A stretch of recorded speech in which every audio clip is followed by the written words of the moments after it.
Bien, ouvrons notre Bible dans l'Épître aux Éphésiens, chapitre 5. Nous sommes toujours dans cette épître de l'apôtre Paul aux Éphésiens. Chapitre 5, nous allons lire les versets 3 jusqu'au verset 14.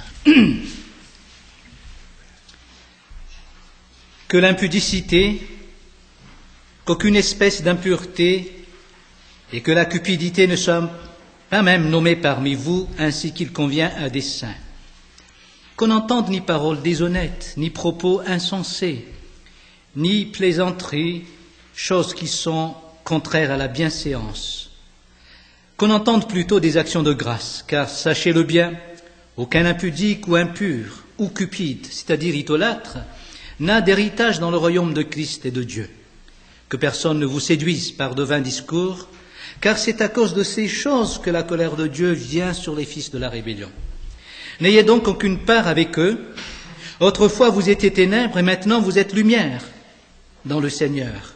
Marchez comme des enfants de lumière, car le fruit de la lumière consiste en toutes sortes de bonté, de justice et de vérité.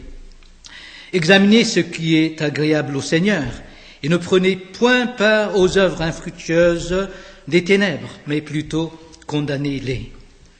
Car il est honteux de dire ce qu'ils font en secret, mais tout ce qui est condamné est manifesté par la lumière, car tout ce qui est manifesté est lumière. C'est pour cela qu'il est dit, réveille-toi, toi qui dors, relève-toi d'entre les morts, et Christ t'éclairera. Dieu, dans sa manière de nous enseigner, a toujours une pédagogie permanente. C'est aussi visible partout quand nous essayons de voir la Bible tout entière. Dieu, quand il enseigne, il donne la vérité complète. Il ne donne pas une partie de la vérité, il donne la vérité complète, d'un seul coup. Mais cette vérité, au départ, n'est que dans une forme embryonnaire ou bien fœtale. C'est-à-dire qu'elle est complète, mais elle n'est pas tout à fait développée comme Dieu le veut. Et au temps d'Adam, la vérité qu'il a donnée est la vérité que nous avons maintenant aussi. Mais c'était dans le temps en forme fœtale. C'est-à-dire que dans le fœtus, nous avons tous les éléments qui constituent l'homme. Nous avons dans le fœtus les yeux, les ongles, les oreilles, les cheveux, et même la couleur de nos cheveux et de nos yeux aussi. Tout est là-dedans. Mais quand vous regardez le fœtus, vous ne voyez rien. On ne voit pas les yeux, on ne voit rien. Mais c'est la méthode de Dieu de nous donner la vérité aussi. Au départ, il donnait comme cela la vérité, mais cette vérité se développe petit à petit, jusqu'à ce qu'elle soit claire, à une naissance complète. Et maintenant, la vérité, elle est née. Elle est la parole de Dieu. Mais Dieu l'a donnée au départ avec une forme embryonnaire d'abord, mais cette vérité se développait. Et ce n'est pas tout à fait la vérité qui se développe, mais c'est plutôt la révélation de cette vérité. C'est la révélation qui se développait davantage dans le temps et jusqu'à ce qu'elle est présente là devant nous. Et ça, j'ai trouvé une pédagogie très efficace. C'est-à-dire que Dieu apporte une vérité, il va revenir sur cette vérité, mais il va développer cette vérité, il va encore revenir sur cette vérité, mais il la développer davantage. Vous voyez ? Et nous avons très bien, dans le domaine de l'enseignement, cet adage que nous connaissons très bien, la répétition, c'est la mère de la pédagogie. Et c'est Dieu qui répétait toujours son enseignement, mais en développant toujours cette vérité.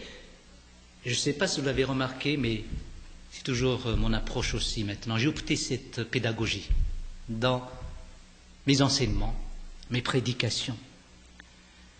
Je ne prends jamais un passage ponctuel dans la Bible et enseigner là-dessus, puis en prendre un autre quelque part. Et c'est toujours un enseignement continu. Et vous verrez, il y a toujours des répétitions. Et nous allons revoir ces répétitions aujourd'hui, mais vous verrez le développement qui va avec. Et nous allons grandir dans la connaissance de cette vérité. Alors au départ, c'était un peu comme ça, mais ça va s'agrandir davantage, et après quelques études, nous arrivons à l'enseignement complet de cette vérité. Nous avons eu l'occasion de voir que notre côté pratique est toujours dicté par notre façon de voir de la vie, de tout. Et notre façon de voir est dictée par une philosophie. Qui que nous soyons païens, que nous soyons chrétiens, jeunes, adultes, hommes, femmes, nous avons toujours une philosophie derrière notre vision. Et la vision dicte notre vie pratique. Je regarde un peu la vie québécoise, la culture québécoise. J'ai côtoyé pas mal de Québécois, dans le monde surtout évangélique. Vous avez une manière de vivre qui est typiquement chez vous, Québécois. Alors, si j'essaie de changer cette manière, on aura des problèmes. Parce que c'est votre manière de vivre qui est dictée par une vision. Donc, il faut que j'aille vers cette vision d'abord pour comprendre un peu cette manière de vivre. Et là encore, même si je comprends la vision, il faut que j'aille encore plus loin vers la philosophie québécoise pour comprendre cette vision et pour apprécier le côté pratique.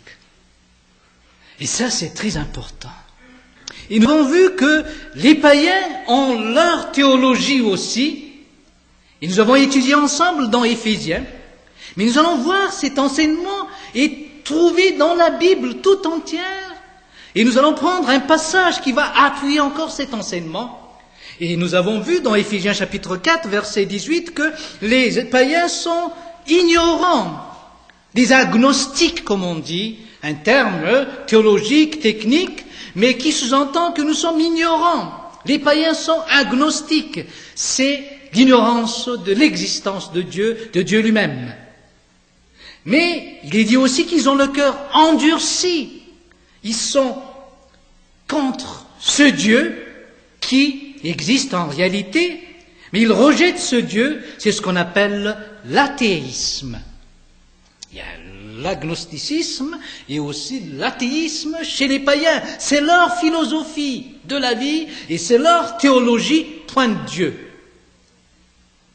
Mais chose étonnante, c'est que ils connaissent très bien ce Dieu.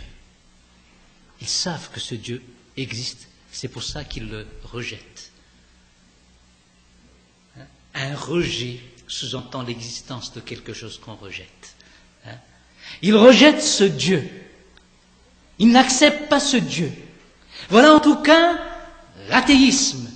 Donc, en conclusion, nous pouvons dire que les païens sont tous théistes, c'est-à-dire qu'ils croient tous à l'existence de Dieu. Mais ils sont tous devenus athées. C'est-à-dire qu'ils sont devenus des gens qui rejettent ce Dieu qu'ils connaissent. Voilà la théologie des païens. Et dans Romains chapitre 1er, nous avons un passage très clair là-dessus qui va nous aider à mieux comprendre encore tout cela. Un de ces jours, nous allons évangéliser ces païens, donc il faut bien connaître j'ose pas utiliser le terme ennemis, mais les gens que nous allons essayer d'atteindre, il faut les connaître. Et dans Romains chapitre 1er, verset 19, voici ce que nous dit l'apôtre Paul. Car ce qu'on peut connaître de Dieu est manifeste pour eux, pour les païens. Dieu le leur ayant fait connaître. Là, vous voyez très bien que c'est un fait pour la parole de Dieu, cette connaissance de l'existence de Dieu, parce que Dieu les a fait connaître cette existence. Il a beau me dire, non, j'y crois pas, mais il le croit quand même. C'est sa bouche qui dit cela, mais intérieurement, il sait que Dieu existe. Et ça, c'est un présupposé, un axiome que nous devons garder, que ce païen à qui nous nous adressons là, l'évangile, connaît que Dieu existe. Mais en plus, au verset 20, il ajoute ceci, l'apôtre Paul. En effet, les perfections invisibles de Dieu, sa puissance éternelle et sa divinité se voient comme à l'œil nu, depuis la création du monde, quand on les considère dans ses ouvrages. Là encore, des preuves de l'existence de Dieu, la nature. Il suffit de regarder la nature et on conclut facilement que Dieu existe. tout ce qui est thèse présentée maintenant contre l'existence de Dieu à partir de la nature, ce ne sont que des folies. Car qui que nous soyons, lorsque nous regardons quelque chose, nous savons qu'il y avait un tort derrière. Vous avez vu un livre quelque part, je vous avais dit que, il est venu seul comme cela, ce livre. Mais c'est aberrant cela. Regardez un peu la terre, la nature. Il faut être intelligent pour créer tout cela. Regardez à vous-même, vous êtes beau. Dans le chant, il est dit que Dieu est beau, c'est pas comment... Et Dieu pour dire qu'il est beau. Ça n'a jamais été une expression biblique en tout cas, mais ça m'a frappé un peu quand j'ai chanté le chant tout à l'heure. Il est beau. Mais je regarde plutôt ce qu'il a créé. Vous êtes beau. Est-ce que c'est le hasard qui a fait ça? Il est fier, Alain. Nous sommes beaux. Il y a quelqu'un derrière. Donc les païens savent très bien que Dieu existe, mais ils rejettent ce Dieu. Et c'est clair au verset 21. Puisque, ayant connu Dieu, ils ne l'ont point glorifié comme Dieu. Ayant connu Dieu, ils ne l'ont pas glorifié comme Dieu. Mais ils sont égarés dans leurs pensées. Voilà en tout cas l'enseignement biblique sur les païens, sur leur théologie. Ils connaissent Dieu, mais ils rejettent ce Dieu. Et cela va apporter la vision chez les païens. Mais il faut dire qu'au verset 19, il parle de la connaissance subjective. C'est dans le cœur. Dieu leur ayant fait connaître dans leur cœur. Dans d'autres versions, il y a ce terme cœur. C'est intérieur. Dieu a fait connaître à l'homme son existence dans son cœur. Et au verset 20, nous avons une révélation objective, c'est-à-dire par la nature. Donc, Dieu s'est révélé de deux manières, intérieurement et extérieurement. Donc, l'homme est inexcusable.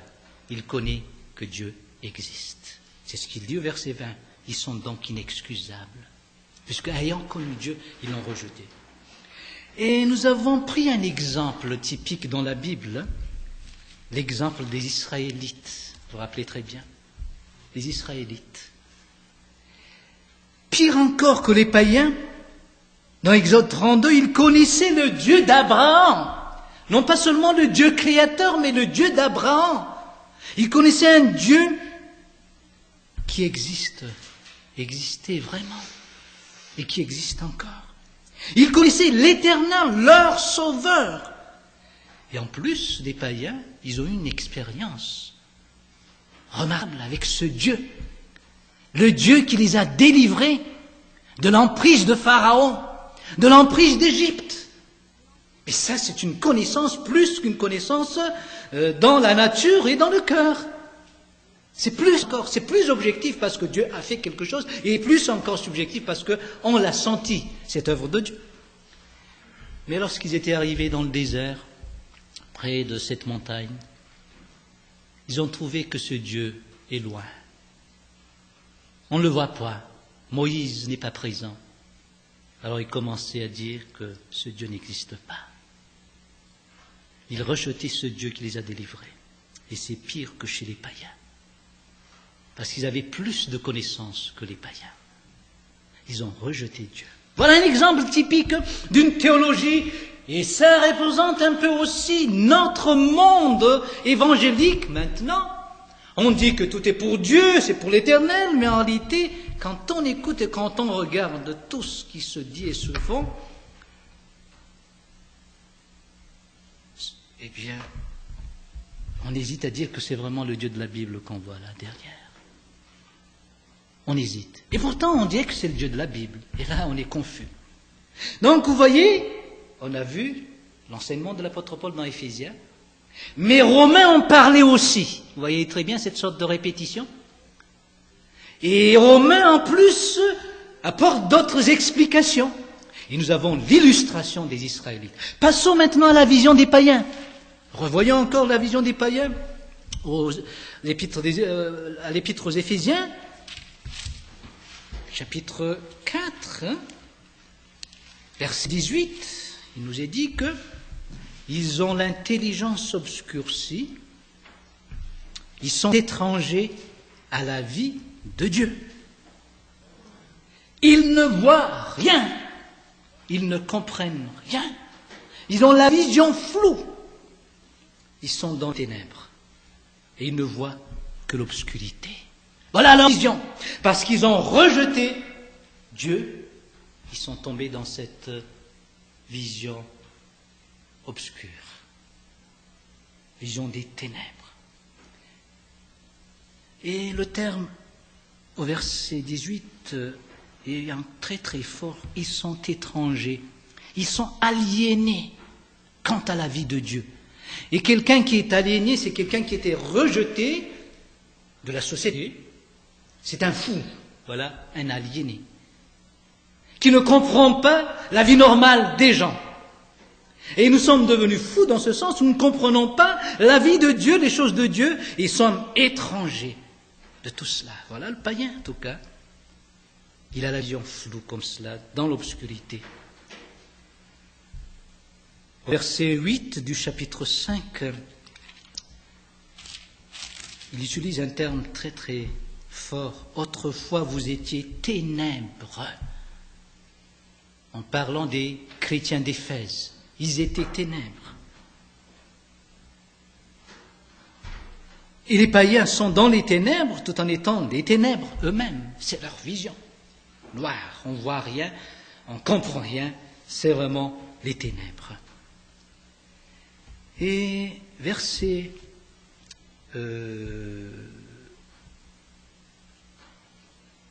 11, et ne prenez point part aux œuvres infructueuses des ténèbres, mais plutôt condamnez-les.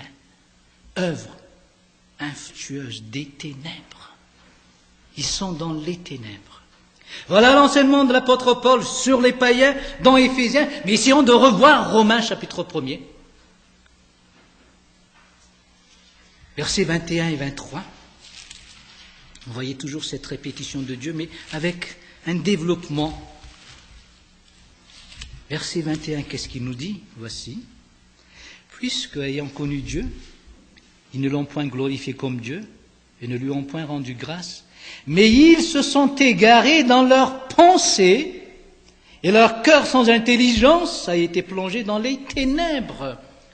Mais c'est ce que nous venons de voir dans Éphésiens, et nous le voyons encore chez les Romains ici, dans leur épître, adressée à ces Romains, que les païens sont devenus, comment?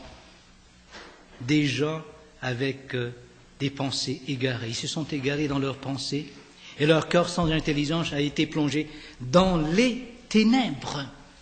Dans l'obscurité, ils ne voient rien, pas de vision. Et là où il n'y a pas de vision, le peuple périt, comme dit la Bible. Et ils n'avaient pas de vision. Pourquoi il n'y avait pas de vision? Ça dépend de la théologie. Ils ont rejeté le Dieu de la Bible.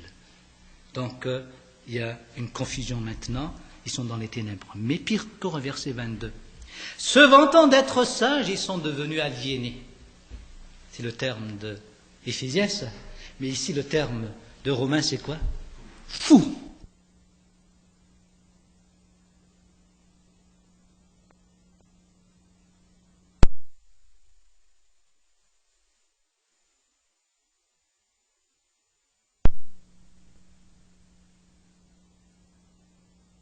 Nous faisons. Vous chantez, mais les fous chantent. Vous dormez, mais les fous dorment aussi. Dites-moi ce que vous faites, mais les fous font tout cela.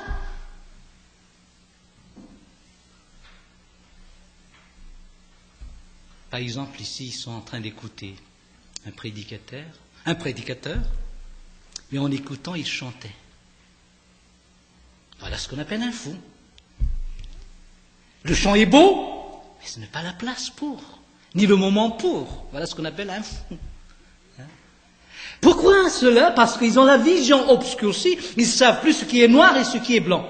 Tout est confondu. Vous n'êtes jamais dans le ténèbre dans votre vie? Vous n'êtes jamais dans le ténèbre? Les blancs sont noirs et les noirs restent noirs en tout cas, oui. On n'arrive pas à distinguer. Tout est pareil dans le noir. Mais c'est notre vision. C'est la vision des païens aussi, du monde où ils sont, de leur vie, de tout. Tout est flou, tout est ténèbres. Et ils sont des fous, en tout cas. Il ajoute, verset 23, Ils ont changé la gloire du Dieu incorruptible en image représentant l'homme corruptible, des oiseaux, des quadrupèdes et des reptiles. Une autre vision de Dieu. Maintenant, tout à l'heure, c'était la vision de la vie. Maintenant, c'est la vision de Dieu. Dieu ne le voit plus. Mais il se crée d'autres dieux. Dieu, le Créateur, n'est plus un Dieu, mais la créature devient Dieu. Vous voyez? Et ça, on l'a dit dernièrement, que lorsque nous rejetons Dieu, le Dieu de la Bible, le Dieu d'Abraham, eh bien, nous allons créer un autre Dieu, c'est garanti. Même si nous sommes chrétiens, nous allons former un autre Dieu, une autre théologie et une autre façon de voir la vie et une autre pratique lorsque nous rejetons le Dieu de la Bible réellement. Et ça peut nous arriver de rejeter le Dieu de la Bible dans notre vie en tant que chrétien. Lorsque la Bible vous dit « faites ceci », vous ne le faites pas, vous rejetez Dieu dans un sens, non? Vous le considérez comme quelqu'un qui n'existe pas. Alors là, vous rejetez Dieu, vous allez former une autre théologie. C'est ce que Freud appelle la rationalisation. Vous allez rationaliser. Parce que vous rejetez Dieu. Et nous avons trouvé ça chez les Israélites. C'était pas vrai, non? Ils ont rejeté ce Dieu, mais ils ont adoré une fonte. C'est incroyable. C'est incroyable, mais vrai, chers amis. Lorsque nous rejetons Dieu, nous allons avoir un autre Dieu, une autre façon de voir la théologie aussi, et ça changera tout. Il voit Dieu à travers le veau d'or. Voici ton Dieu qui t'a délivré et qui marche devant toi. Leur vision du passé, c'est ce veau qui les a délivrés de l'emprise des Égyptiens. Leur vision du présent, voici, c'est lui le Dieu, ton Dieu présent en parlant. Mais pour le futur, qui marche devant toi. Mais quelle foi! Et quelle confiance! Ils ont une assurance que ce Dieu les précédera. Une fonte qui va précéder. Si c'était une voiture, j'aurais pu accepter. Car la voiture, quand même, des fois, maintenant, commence à rouler seule, là. Pensons aux petites voitures, là, avec un téléguideur, là. Hein? Ça peut aller devant nous tout seul. Mais là, un veau d'or qui va marcher devant eux. Mais vous voyez cette vision? C'est confus. C'est l'exemple des Israélites.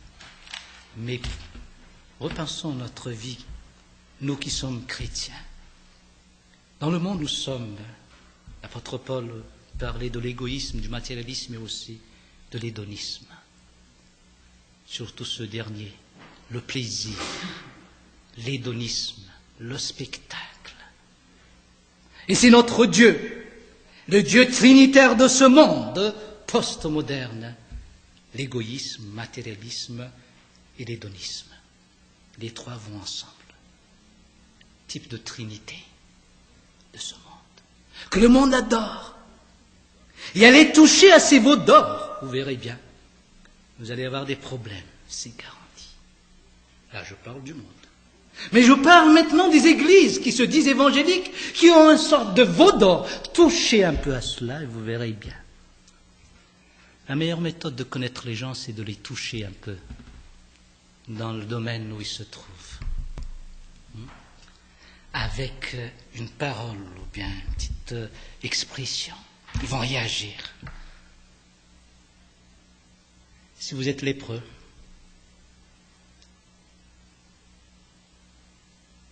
le mot Lazaré va vous faire réagir. Lazaré. Savez-vous d'où vient ce terme? Lazare.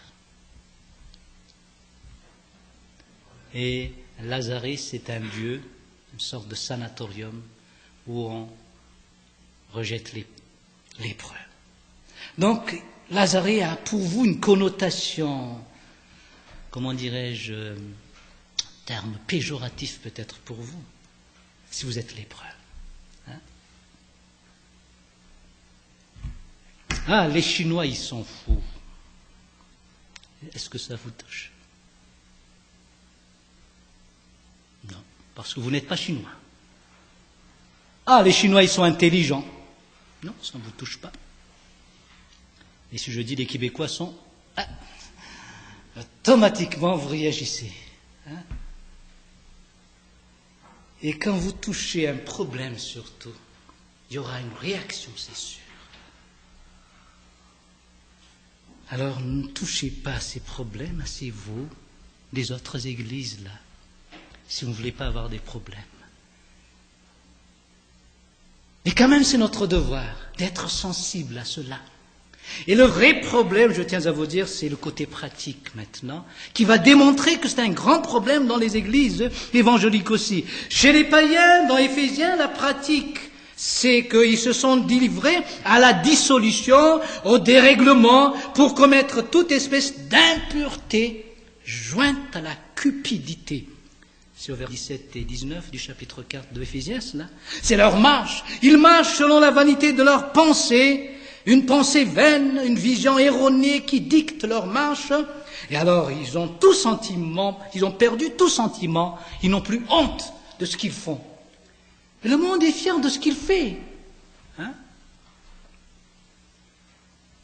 Pensez un peu ces gens-là qui sont dans le temps des marginaux, dans les temps des gens considérés, des gens aliénés, avec leurs pratiques, soit dans le domaine sexuel ou dans d'autres domaines. Et dans notre temps, on les appelait des fous. Ils sont mal à l'aise. Maintenant, ils sont fiers d'en être. Hein? Ils n'en ont pas honte.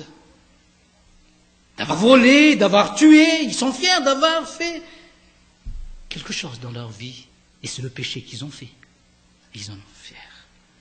Ils n'ont pas honte. Et on parle ici d'impureté, de cupidité. C'est la conséquence d'une vision erronée, d'une vision obscure.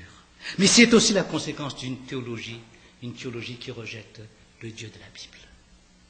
Et Romains en parle au verset 24. Vous voyez très bien l'explication de Romains.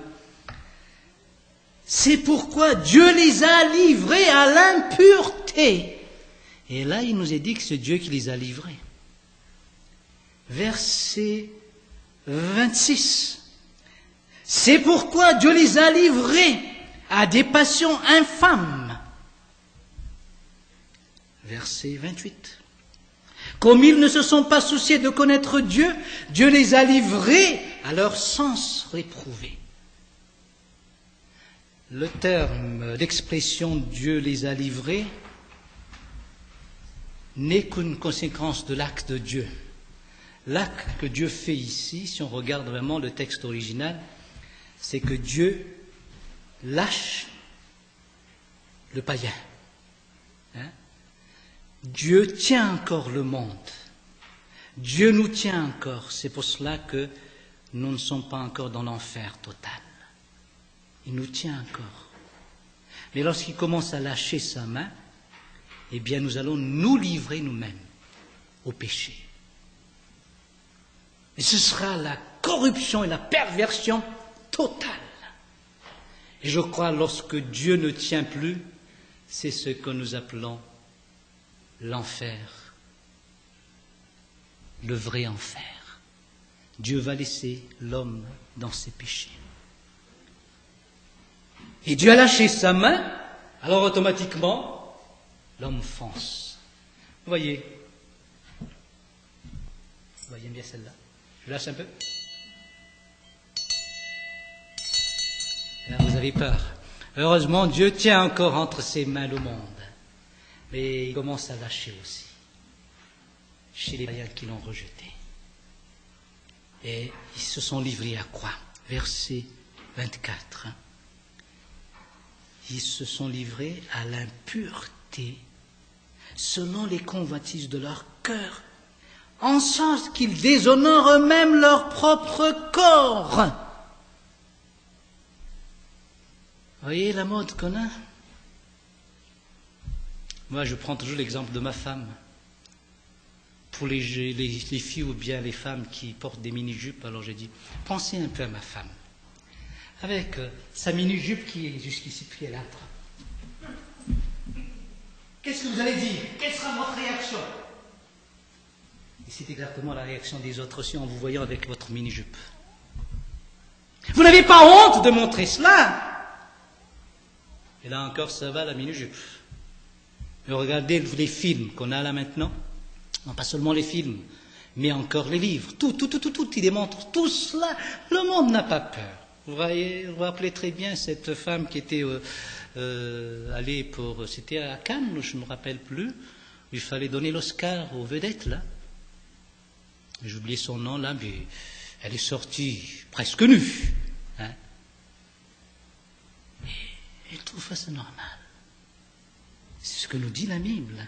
Lorsque nous rejetons Dieu, nous n'avons plus cette théologie, notre vision change et notre pratique va à la dérive aussi, en sorte qu'ils déshonorent eux-mêmes leur propre corps.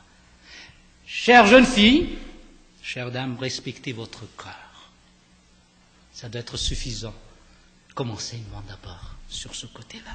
Mais, verset 26, c'est pourquoi Dieu les a livrés à des passions infâmes. Car leurs femmes ont changé l'usage naturel en celui qui est contre nature. Et de même, les hommes, abandonnant l'usage naturel de la femme, se sont enflammés dans leurs désirs les uns pour les autres, commettant homme avec homme des choses infâmes, et recevant en eux-mêmes le salaire que méritait leur égarement. Vous connaissez ce que l'apôtre Paul voulait dire dans tout cela? Les conséquences du rejet de Dieu. Mais encore, verset 28, comme ils se sont pas souciés de connaître Dieu, Dieu les a livrés à leur sens réprouvé pour commettre des choses indignes, des choses infâmes, des choses indignes. Voilà ce que nous voyons dans le monde où nous sommes. Pourquoi? Nous avons l'explication. La Bible est claire. Quelle est votre théologie? Dites-moi, quelle est votre théologie? Et je dirai, quelle sera votre vision et quelle sera votre pratique? Et montrez-moi votre pratique et je démontrerai quelle est votre théologie. Si vous vivez comme les gens dans l'impudicité puis l'impureté, c'est sûr que vous n'avez pas ce Dieu de la Bible dans votre vie. Et Dieu est vraiment en colère concernant ce genre de péché. Dieu ne tolère jamais ce genre de péché. Revenons à notre passage dans Éphésiens maintenant, le vrai passage que nous devons expliquer au verset 3. J'ai oublié de donner l'illustration des Israélites. Quand la Bible parle du fait qu'ils sont assis pour manger et boire, c'est l'orgie, comme je vous ai déjà dit. Mais lorsqu'il est dit qu'ils se sont levés pour se divertir, c'est de l'impudicité réellement. C'est la fornication, c'était le problème sexuel. Il faut dire que dans la Bible, il y a une relation très étroite entre le rejet de Dieu, l'idolâtrie et ce problème sexuel, l'impudicité et l'impureté. Une relation qui vont toujours ensemble. Et chose étonnante, dans le monde évangélique, ce qui me fait frémir, c'est ceci. Le genre de musique qu'on trouve, on dirait que ce ne sont plus des musiques chrétiennes. On se pose des questions si on écoute des chanteurs chrétiens ou non. On ne voit pas la différence. Il y a ce souci du spectacle, du plaisir, tout ça. Mais pourquoi cela? Et tout ça, c'est l'impureté. Vous allez dire non, peut-être. Bon. Et c'est dicté par leur Dieu, tout cela. Les trois dieux que j'ai dit tout à l'heure. La Trinité, c'est quoi? L'égoïsme, matérialisme et l'hédonisme, le plaisir, plus que l'amour de Dieu. Hein? Et chose étonnante maintenant, vous voyez ce problème conjugal, marital, quoi encore. Maintenant, tout le monde trouve normal qu'un pasteur se divorce. Daniel a cité un exemple d'une personne qui a été connue dans le monde évangélique comme une personne vraiment exemplaire, c'est charismatique en tout cas, mais exemplaire dans la vie, mais qui se séparait de son mari, puis son mari qui est chrétien, qui se séparait d'elle, puis ils sont mariés maintenant. Vous voyez ce problème d'impureté, on le voit aussi maintenant lié avec ce plaisir dans la musique et les autres choses là. C'est parce qu'il y a un rejet du vrai Dieu derrière tout cela. C'est le problème de théologie. Qui est notre Dieu réellement? Et je suis un peu étonné, j'aimerais bien faire une recherche sur ce terme. Dieu est beau. Dieu est beau. Ça, je ne l'ai jamais vu dans la Bible. D'après moi, d'accord, jusqu'à maintenant, ça n'a jamais été une expression biblique. Et ça peut dicter, montrer une théologie derrière aussi. Hein. Dieu est beau. Dieu est mon chan. Vous voyez, ces expressions démontrent des théologies. Et ce que nous avons comme monde maintenant. Et pour prouver qu'il y a une relation dans tout cela, regardez dans Actes chapitre 15, verset 29.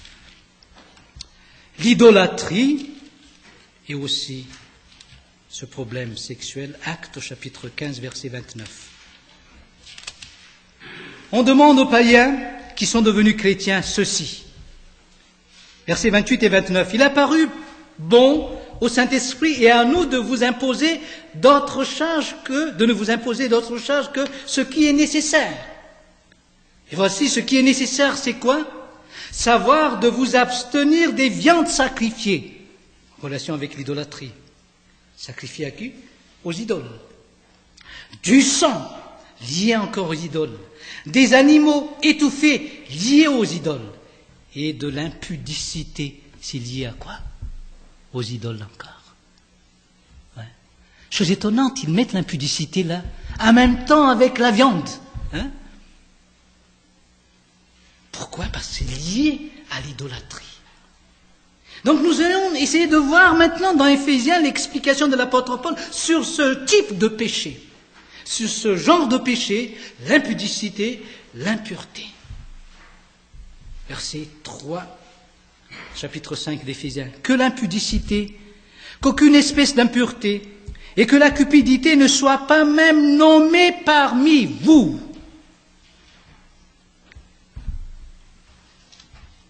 Ainsi qu'il convient à des saints. Verset 5. Car sachez-le, aucun impudique ou impur ou cupide, c'est-à-dire idolâtre, n'a d'héritage dans le royaume de Christ et de Dieu. Verset 6. Que personne ne vous séduise par de vains discours, car c'est à cause de ces choses que la colère de Dieu vient sur les fils de la rébellion. Au verset 5, l'apôtre Paul nous dit que c'est de l'idolâtre.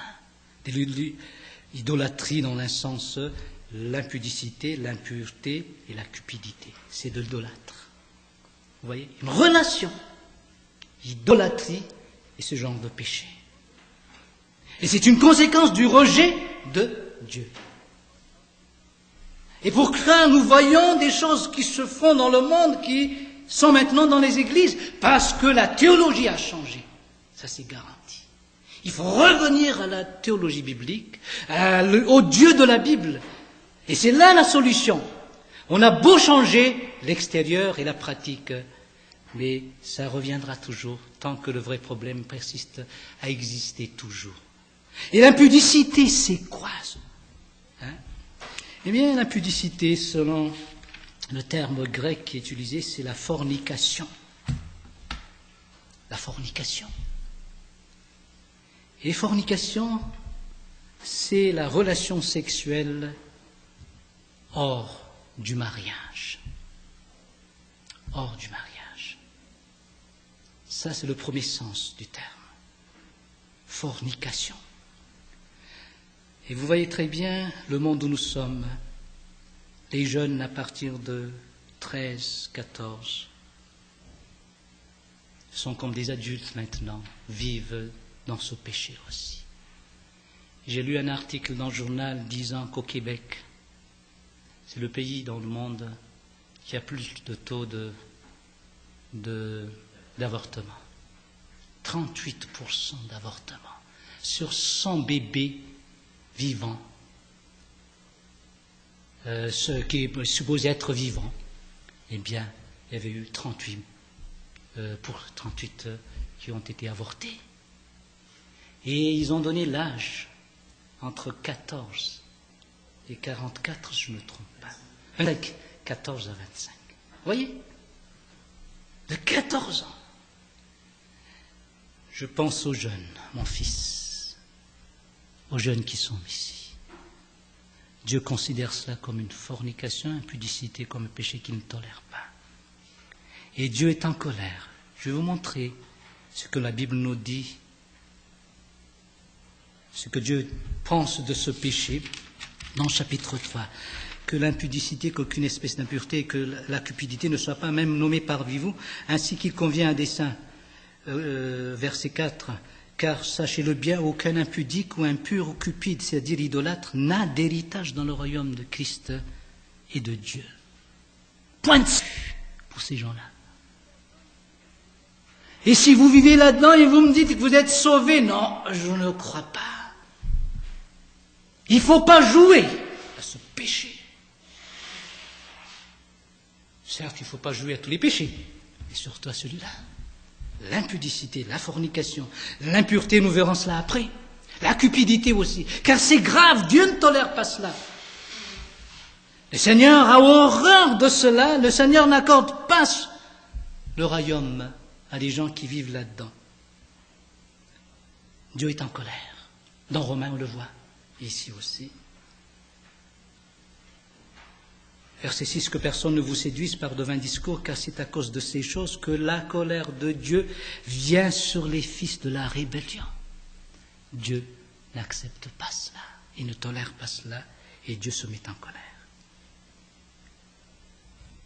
L'impudicité, la fornication, ne s'arrête pas seulement entre deux jeunes filles, une jeune fille et un jeune garçon qui jouent là-dedans, mais à des fiancés aussi. Ce qu'on appelle la chasteté préconjugale est enseignée dans la parole de Dieu.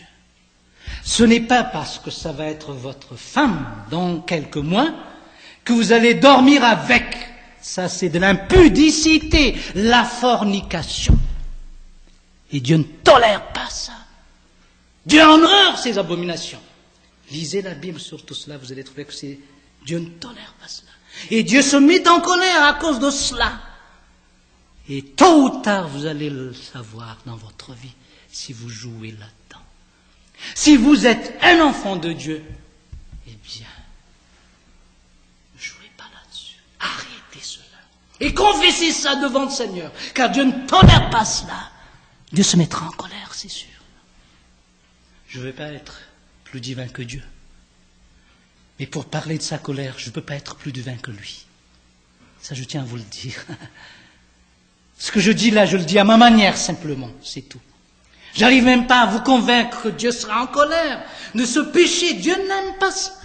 C'est le monde où nous sommes, tout le monde est là-dedans, mais faites attention. Heureusement, vous êtes encore là, les jeunes.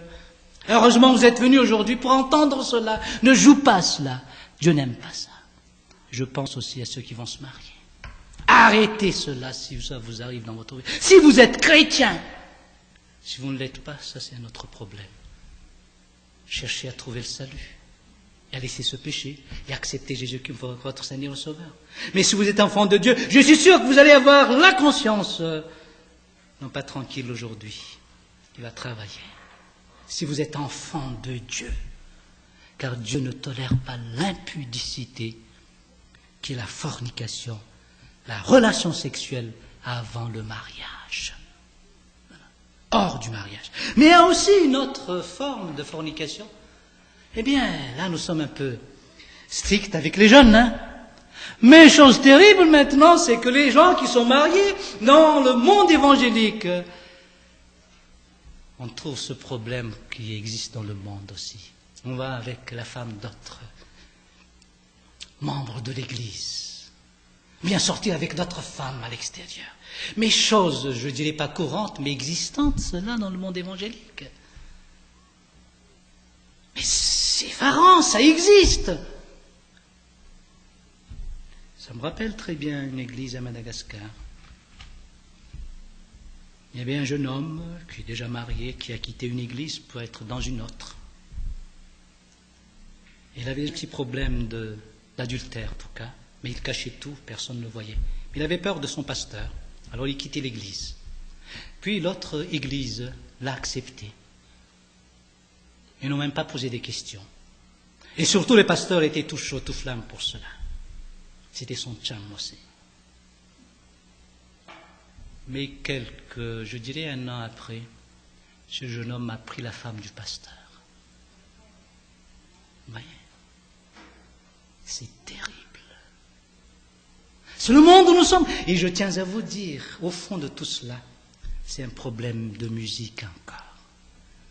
Moi j'ai dit, n'apportez pas ce genre de musique. Moi j'ai eu des expériences par-ci, par-là. Et j'ai vu des églises qui tombaient toujours dans l'adultère à cause de la musique. Vous savez, la musique n'est jamais neutre. Les musiques ont toujours une inspiration venant de celui qui l'a composée. Et il y a toujours un but pour cela. Si vous êtes dans le monde des gens qui font la méditation transcendantale, il y a une musique pour cela, qui va vous inciter à faire la méditation et à toucher à des drogues même pour cette sorte de méditation. Il y a ce genre de musique. Il y a les musiques aussi qui sont pour le sexe, pour l'amour éros de ce monde. Et que vous enlevez seulement les paroles et vous y mettez les paroles de Dieu là-dedans. La musique n'est pas neutre. Mais ça amène les gens à se gesticuler un peu comme cela, ou bien avoir des gestes comme ça, ou bien faire comme ça. Mais ce sont tous des gestes en rapport avec le sexe.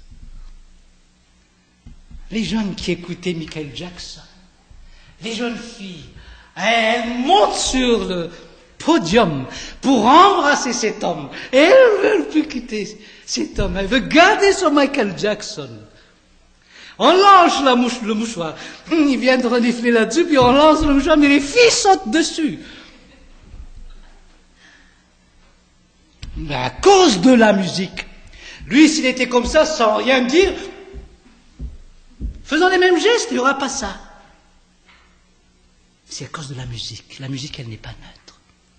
Alors, n'essayons pas d'amener des musiques qui entraîneraient les gens à vivre toujours dans ce monde du péché. À vivre dans ce monde du péché. J'étais dans un lieu, ici au Québec, et il y avait un jeune homme qui chantait. J'ai vu une dame qui était juste en face de moi, que je trouve, je ne la connaissais pas vraiment, mais j'ai pu la connaître par sa manière de réagir devant la musique qu'elle a entendue. Elle était là. Vous voyez, c'est dans son sang. Alors, si vous amenez ça dans l'église, elle va sortir dans son corps ce qu'elle avait dans le passé. Vous voyez très bien. Donc, nous devons faire attention, car ça entraîne dans ce péché de l'impudicité. Il y a toujours cette relation. On rejette le Dieu de la Bible et on a une idole. Et à cause de cette idole, nous tombons toujours dans cette impudicité, la fornication. Et chose dommage, ça existe, mais j'espère qu'elle n'entrera pas dans notre Église. Que cet enseignement soit la première et la dernière, et qu'on n'en parlera plus. Parce que l'apôtre Paul l'a dit, qu'on n'entende pas, que ce ne soit pas nommé parmi vous. Heureusement, ça n'a pas été nommé parce que quelqu'un a été discipliné dans notre Église. Non, heureusement. Mais si ça vous est arrivé, eh bien, pensez-y, réfléchissez-y, et essayez de régler cela devant le Seigneur, car Dieu ne tolère pas ce genre d'impudicité, de péché, qu'est la fornication, qu'est l'adultère aussi, en d'autres termes. Bien, pour conclure, je dirais ceci. Le Seigneur veut nous enseigner, par ces différentes explications progressives, mais aussi la même chose, qui se développe davantage, pour que nous arrivions à une assimilation de sa vérité, de sa volonté, et que nous changions notre théologie, et que nous changions aussi notre façon de voir la vie, et que nous marchions dignes des saints, comme dit l'apôtre Paul dans ce passage, non pas dignes des païens. Pour terminer, j'étais tout à fait étonné hier quand j'ai vu Marc déplacer son orgue là-bas avec les tam-tams aussi. Je dis, mais est-ce qu'il y a une théologie derrière? Il a dit, oui, il y a une théologie derrière. Moi, je ne pensais pas à cela, ça ne me dérangeait pas du tout de voir cela. Mais il a dit, non, je suis convaincu, il y a une théologie derrière. C'est pas vrai, Marc? Donc, vous voyez là un exemple typique. Nous devons avoir une théologie d'abord. Et grâce à cette théologie, nous allons avoir une bonne vision des choses. Et notre pratique ira avec. Vous voyez très bien que ce soit un exemple pour nous